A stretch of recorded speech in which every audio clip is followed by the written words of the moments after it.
আরে কি হচ্ছে এটা কি আমাদের কিছু বুঝতে পারছি না, তোমার আইডিয়াটা একটু বলো। আমি তোমাকে সবটা বলছি, আগে তুমি বাবাকে ডাকো না। কি বলছো? সেটার জন্য বাবাকে লাগবে না শ্রী? এরকম একটা ক্রিটিক্যাল কাজে বাবাকে যদি আমরা ইনভলভ করি আর কিছু ভুলভাল হয়েছে, কেলেঙ্কারি হয়ে যাবে। রাজ, বাবাকে ডাকো না, একমাত্র এই কাজটা বাবাই করতে পারবেন। আর বাবার মধ্যে যে অভিনয়ের প্রতিভা রয়েছে সেটা আমি বুঝতে পেরেছি। আর তুমি আমায় বলেছিলে না বাবা নাকি একসময় থিয়েটার দলে অভিনয় করতেন? হ্যাঁ, সে এক সময় বাবা খুব ভালো অভিনয় করতো। মানে আজকে যদি বাবা অভিনয়টা পেশা হিসাবে নিত, তাহলে আজকে ওই আমাদের স্টার আছে না প্রসেনজিৎ, ঠিক ওরকম নাম ডাকতো। শোনো না, সময় নষ্ট করো না, তুমি বাবাকে একটা ফোন, বাদলকে ফোন করো, বাদলকে ডাকো ডাকো ডাকো এখন এক্ষুনি। আচ্ছা আচ্ছা আচ্ছা, এই হ্যালো বাদল, এক্ষুনি বাবাকে নিয়ে আমার ঘরে আয়, এক্ষুনি। হ্যাঁ তাড়াতাড়ি। বল। আস্তে আস্তে আস্তে। কি হয়েছে কি হয়েছে ক্যাপ্টেন? হঠাৎ আমাকে এইভাবে জরুরি তলব? বাবা, একটা জরুরি বিষয় বা আপনার সাহায্য চাই। হ্যাঁ, কি কি জরুরি? আমি বলছি তোমাদের সবাইকে।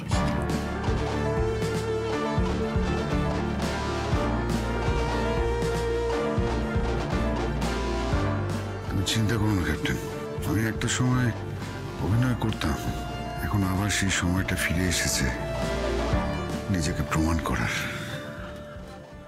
বাবা, আমি জানি এরকম একটা কাজে অনেক ঝুঁকি রয়েছে, যে কোনো সময় বিপদ ঘনিয়ে আসতে পারে। ক্যাপ্টেন, বিপদ নিয়ে তো ভাবছো কেন? আমার এই দুটো ছেলে কিসের জন্য আছে? একদম। আর শোন, এবার তোর বাদর থেকে বাদল হওয়ার সময় চলে এসছে। যদি কিছু ভুল হয় না তো কান টেনে, বুঝলি? কোনো ভুল চাই না আমার। জান দিয়ে দেবো দাদা, তোদের কারোর কোনো ক্ষতি হতে দেবো না। আমায় কি করতে হবে? এখানে মা তুলি, মা কোথায়? মা কি করছেন? মা তো ঘুমোচ্ছে। তাহলে ঠিক আছে, তোমায় কি করতে হবে তাই না? হ্যাঁ, শোনো তুলি, তোমাকে না সব থেকে কঠিন কাজটা করতে হবে। তুমি মাকে এমন ভাবে ব্যস্ত রাখবে যাতে মা কোনাক্ষরেও টের না পান কাল আমরা ঠিক কি করতে চলেছি। না না, সে বললে কি করে হবে? টাকাটা আমার লাগবে। আরে কাল লাগবে বললেই তো আমি আজ ব্যবস্থা করতে পারবো না, আর সেটা সম্ভব নয়। এতদিন আমি তোমার কথা মতো কাজ করেছি, এখন তুমি আমার কথা মতো কাজ করবে। এই, আমি না অনেক কিছু করেছি তোমার জন্য। এত খিদে থাকলে তো চলবে না, খিদে কমাও। আর এত খিদে থাকলে পেটও ছেড়ে দিতে পারে। আমি কিন্তু ইয়ার্কির মুডে নেই, টাকাটা আমার লাগবে। ও হ্যাঁ, বড় সাহেব জিজ্ঞেস করছিলেন ওই কেসটার কি অবস্থা। তোমার কথাই চেপে রেখেছি, ওটা কিন্তু বেরিয়ে এলে তোমারই বিপদ। ওটা যেন কোনোভাবে না বেরোয়। আমাকে কয়েকটা দিন সময় দাও, আমি দেখছি কি করা যায়।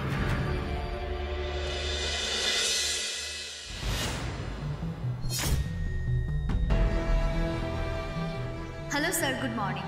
আমি tiptop A to Z cleaning service company থেকে এসেছি। আপনার বুকিং।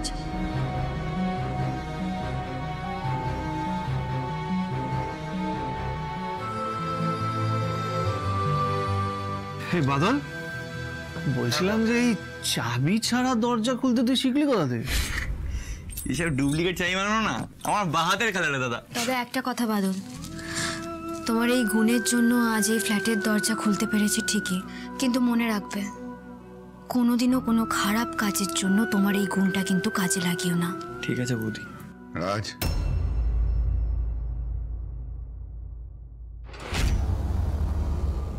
বাড়ির লোকগুলো কোথায় গেল? আর আমি তো দেখতে পাচ্ছি না কাউকে। তোর বাবা, দাদা, শ্রী গেল কোথায়? আরে মা আমি বলছি বৌদি তো অফিসের কাছে চাকরির খোঁজে, আর দাদা বৌদির সাথেই গেছে, কয়েকটা মিটিং আছে বললো। আর ছোটদা বাবা এরা কখন কোথা থেকে কে জানে বলো? বলছি যে অনেকদিন আগে নাটকে পড়তাম, মানে অভ্যেসটা চলে গেছে, গলাটা কেমন ধরে ধরে আসছে। বাবা কিচ্ছু হয়নি। আচ্ছা, আপনার মনে আছে তো আপনাকে কি কি বলতে হবে?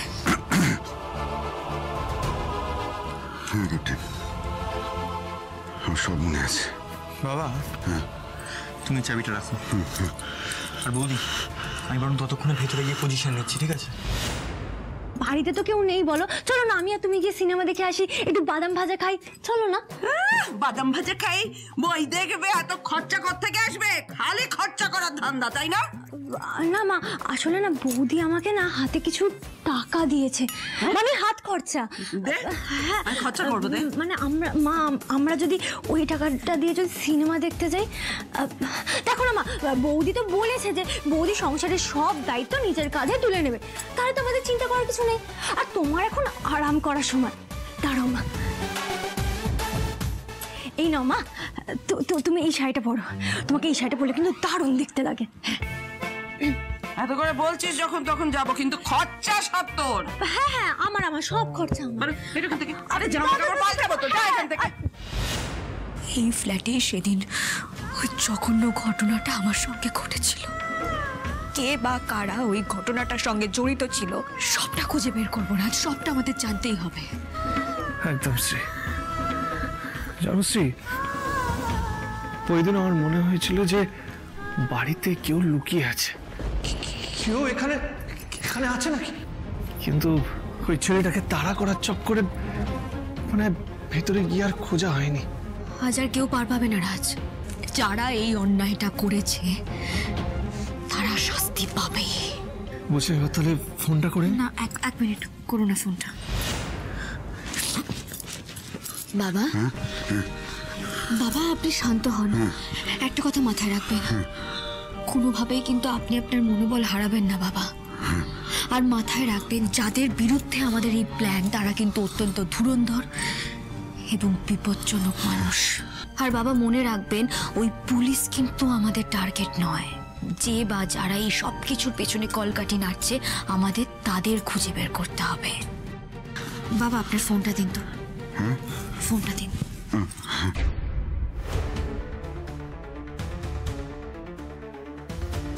রাজ, ফোনটা করো।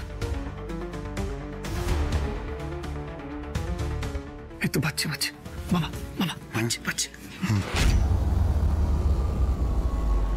হ্যাঁ আমি অর্ণব বসু বলছি। কি বলছেন কি? আচ্ছা ঠিক আছে ঠিক আছে, আমি আসছি। অ্যাড্রেসটা পাঠিয়ে দেবেন। ওখানে এখন কেন ডাকলো? কি এমন কথা বলবে কেসটা নিয়ে?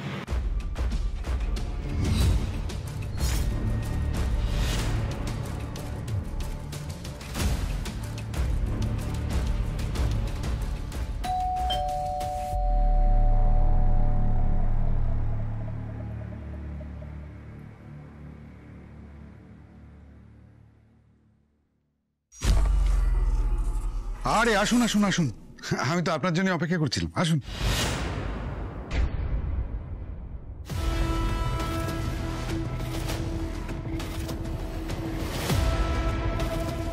কি হলো, দাঁড়িয়ে রইলেন কেন? বসুন। আপনি আমাকে এই ফ্ল্যাটে কেন ডেকেছেন? এই আপনি কি যাই, আর আপনার কাছে কি ইনফরমেশন আছে? এই চাবিটা দেখতে পাচ্ছেন,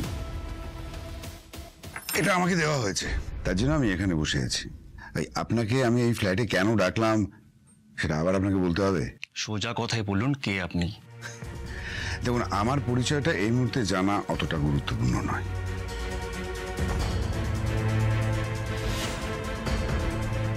আমি আপনাকে একটা কাজ দেবো, সেটা আপনাকে করতে হবে। আপনি জানেন আপনি কাকে ডেকেছেন? আর আমার পার্সোনাল ফোন নাম্বার আপনি কোথা থেকে পেলেন?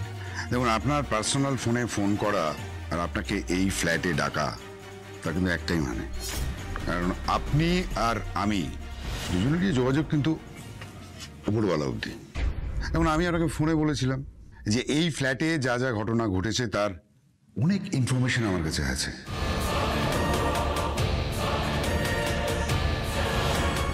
থানায় সেটা বলা যাবে না, আর আপনি কিন্তু সেই কারণেই এখানে ছুটে এসেছেন। এ তো মনে হচ্ছে আমার চেয়েও শেয়ানা।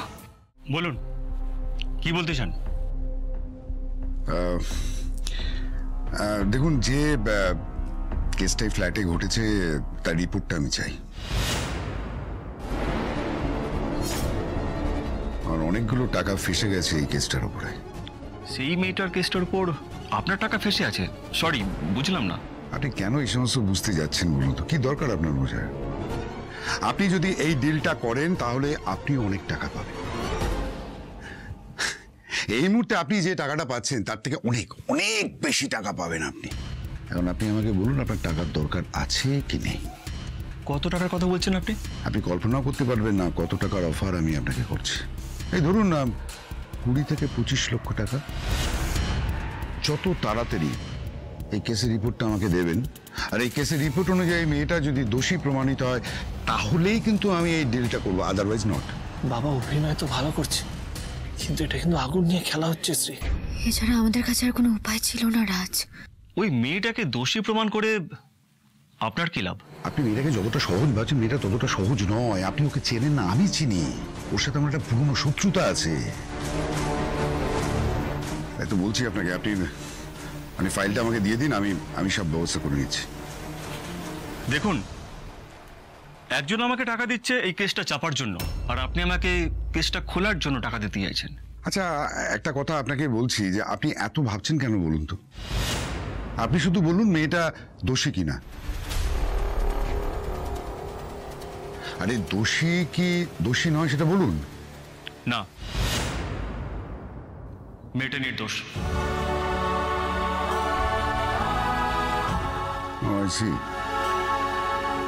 আচ্ছা, এই কেসটা চাপা দেওয়ার জন্য আপনাকে কি টাকা দিচ্ছে? মেয়েটার যে শত্রু সে কিন্তু আমার মিত্র, তাই আমি সামনাসামনি তার সাথে কথা বলতে চাই। ডাকুন না আপনার পার্টিকে, সামনে বসে ডিল করব, তখন আপনি বুঝতে পারবেন কে আপনার বেশি খেয়াল রাখছে।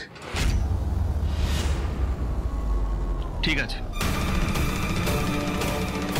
অন্য পার্টিকে আমি ফোন করছি। আজই মেয়েটার ভবিষ্যৎ নিলাম হবে। আর কিছুক্ষণ, তারপর যন্ত্রণা থেকে মুক্তি।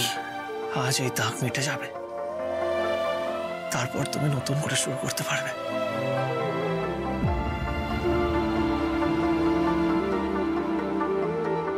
হাসতে দাও ওই শয়তানকে, আজ আমি ওকে ছাড়বো না।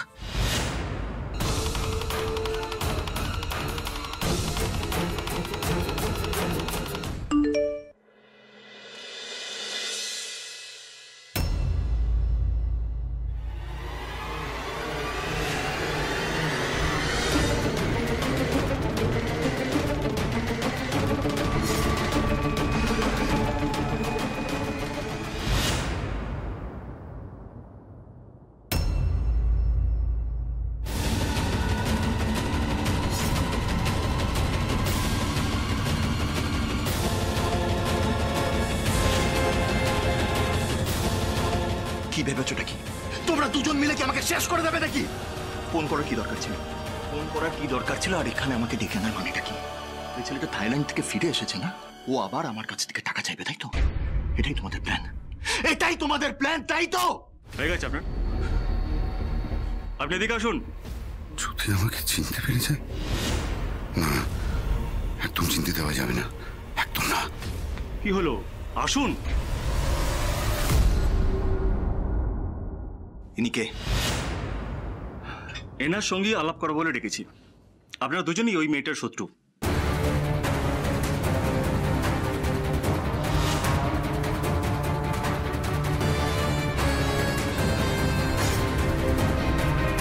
আপনাকে খুব খুব চেনা চেনা লাগছে।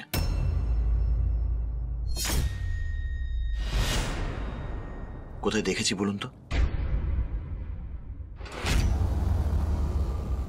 তাই নাকি? আপনি চেনেন? ইনি তো না নামটাই বলছেন না। আপনার নাম কি? আর আমাকে একটা কথা বলুন যে শ্রী আপনার শত্রু কিভাবে হলো? বলছি সব বলছি। উনি চান ওই মেয়েটার কেসটা রিওপেন করতে, তাই কেস ফাইলটা চাইছে। আর আপনি চান কেসটা চাপতে, কিন্তু দুজনকারই লক্ষ্য মেয়েটা সর্বনাশ। এবারে আপনাদের মধ্যে যিনি আমাকে বেশি টাকা অফার করবে, আমার পাল্লা সেই দিকেই চলবে। ইনি আমার সাথে কম্পিট করবেন?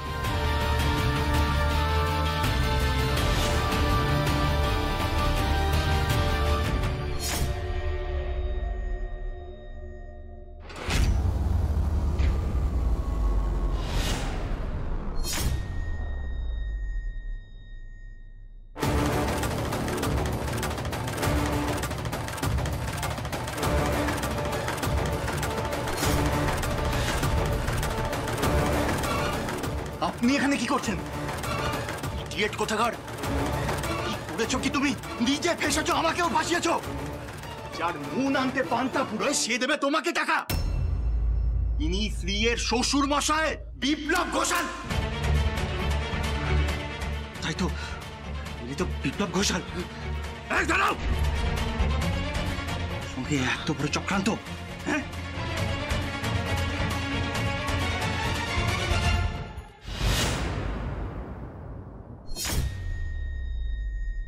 কার কথা এখানে এসছো? বলো, কে পাঠিয়েছে এখানে? ইন্সপেক্টর, বাবাকে ছাড়ো, ছাড়ো বলছি।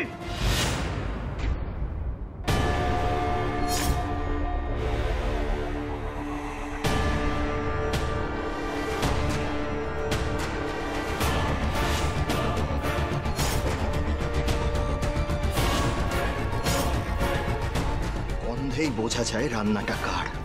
আমি যখন এর আসল পরিচয়টা জানতে পেরেছিলাম, আমি তখনই বুঝে গিয়েছিলাম এই পুরো খেলাটা তোমার সাজানো। রনে, রনে, এটা ঠিক করিসনি। এবার তোর শেষ নিশ্চিত।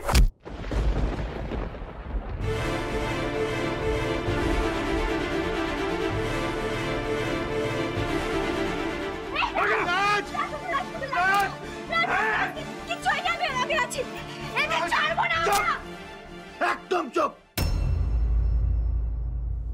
কেস বানাও ওদের নামে। ওরা অন্যের ফ্ল্যাটে বেআইনি ভাবে ঢুকেছিল চুরি ডাকাতি করার মতলবে।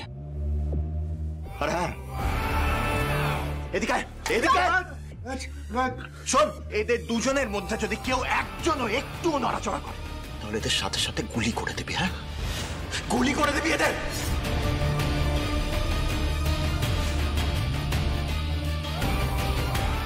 তোমার সাথে আমার বোঝাপড়াটা বাকি আছে শ্রী।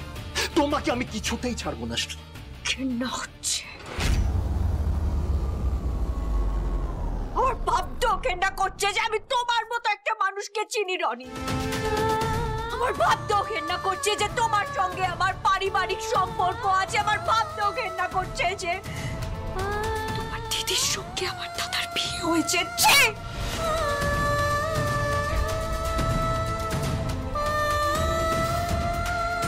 আমার খেলাটা কেমন লাগলো শ্রী? খুব ভালো সাজিয়েছি না আমি পুরো খেলাটা? আমি তোমার জন্য একটু একটু করে জাল পেতেছিলাম আর তুমি তার মধ্যে একটু একটু করে ভেসে গিয়েছো। আরে সেদিনকে তো এই ফ্ল্যাটেই তুমি অজ্ঞান হয়ে পড়েছিলে। তখন যদি তোমার এই রাজ না আসতো তাহলে তোমার এমন অবস্থা করতাম যে সাথে কেউ আর তোমার দিকে ঘুরে তাকাতো না।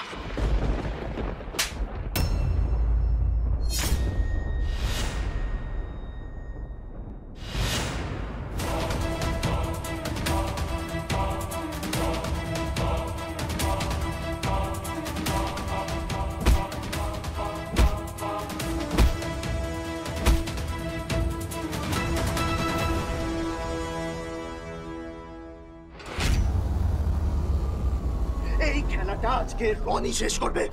আজ আমিও দেখবো শ্রী কাকে বাঁচায়, নিজের শ্বশুরকে না নিজের বর রাজকে।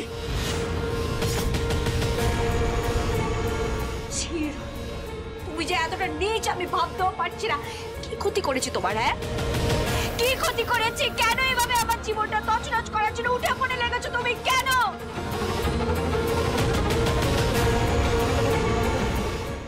তুমি আমাকে বিয়ে না করতে পারো শ্রী, কিন্তু আমার বিয়েটা ভেঙে দিয়ে তুমি মস্ত বড় ভুল করেছো শ্রী। সেই অপমানের প্রতিশোধ আমি আজকে দেব। আমি টাকা দিয়ে তোমার কেসটা নিজে ঝুলিয়ে রেখেছিলাম যাতে আর কোথাও কোনোদিন তুমি চাকরি না পাও আর কোনোদিন আমার টাকা শোধ করতে না পারো। যখনই স্ত্রীর কোনো বিপদ হয়েছে আমি ওর সামনে ঢাল হয়ে দাঁড়িয়েছি, ভবিষ্যতেও দাঁড়াবো। ওর গায়ে কোনো আঁচ লাগতে দেবো না আমি। তাহলে দেখি আজ কিভাবে তুমি স্ত্রীকে বাঁচাও। তোমাদের সবাইকে আমি মেরে ফেলবো। এদেরকে আজকে থানায় নিয়ে যাবো, ওখানে বুঝে নেবো। থানা টানা কিচ্ছু না, যা হওয়ার আজকে এখানেই হবে।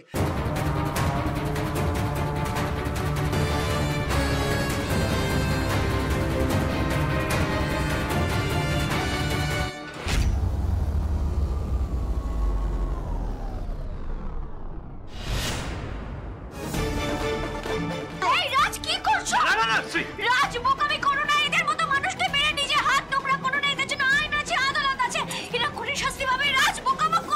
রাজ, শ্রী যা বলছে ওর কথাটা শোন, ও ঠিক কথা বলছে। তুমি নিজেকে যতই বুদ্ধিমান ভাবো, শ্রী যখন বিশ্রী রূপে আসে না, তখন আর কেউ এই শ্রীকে আটকে রাখতে পারে না। বাদল,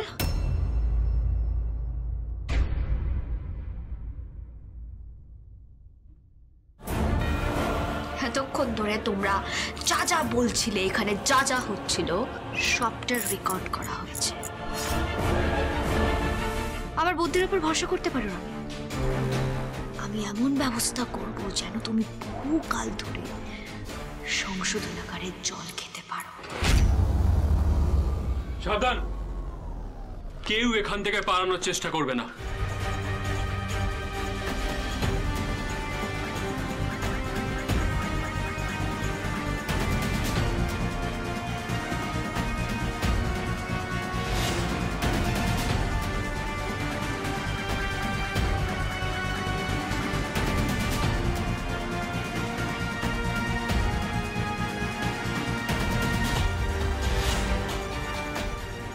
থ্যাংক ইউ।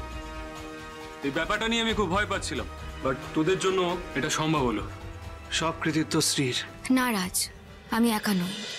আপনারা প্রত্যেকে যদি আমার পাশে না থাকতেন এই কাজটা কখনোই সম্ভব হতো না। বিশেষ করে বাবা, আপনি যেভাবে নিজের জীবনের ঝুঁকি নিয়ে শুধুমাত্র আমার জন্য এই কাজটা করেছেন, আমি সারা জীবন কৃতজ্ঞ হয়ে থাকবো আপনার কাছে। তোমার গায়ের দাগ মোছানোর জন্য বাবা হয়ে আমি এতটুকু করতে পারবো না? তুমি যে আমার ক্যাপ্টেন।